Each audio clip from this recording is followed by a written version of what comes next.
But here's what's so ironic. The world that we all want is the world that we left 6,000 years ago. It was called the Garden of Eden. Let's take a look at it. Genesis 2 and verse 8.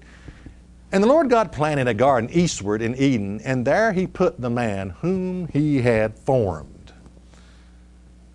Now, this was a perfect society. And there's a lot of things that were, everything was perfect about this little world, the Garden of Eden, that they lived in.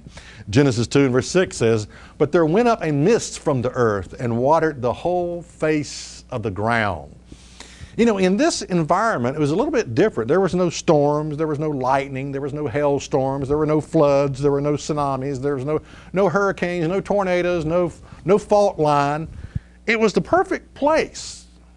And it was really like a test run to see how man would respond living in a perfect world. Okay, we're going to see how the first two humans respond living in this perfect world. How do you think they responded? And let me ask you a question. Would you, if the opportunity was given to you again today, if God gave you this opportunity to live in this perfect world, would you have been contented? Would you have been satisfied? Or would you have walked away and made the same mistakes? Well, I know the answer to that. Maybe you don't, but I do.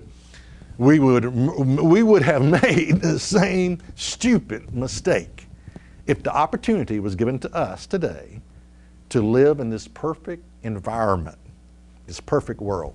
They say that there was a canopy over the earth back then that sort of kept out some of the ultraviolet rays, and maybe that was one of the reasons why, that canopy is missing today and why so much cancer and stuff like that. These are all theories that people have, but, it could have been true. It could have been true.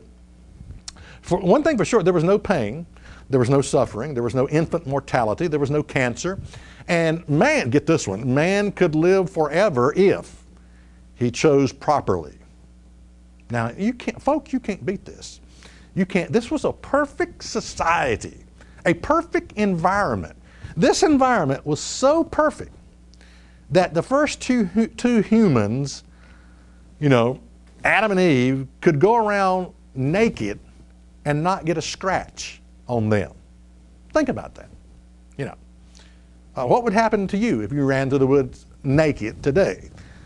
Well, you probably wouldn't survive 5 minutes. Thorns and thistles and briars and tree limbs and all that. But what I'm saying, this society, this environment was so protected, so safe, that the first Adam and Eve could run around naked and not get a scratch on them. Now, I asked the question, would you be content if God made the same deal with you? I'll tell you what I think. I think Adam and Eve got bored. And they just got bored. I mean, we're living in a perfect world. What are we going to do now? It's perfect. Everything's perfect. The mist is coming up from the ground, and it's watering the earth, and it's, everything's just perfect.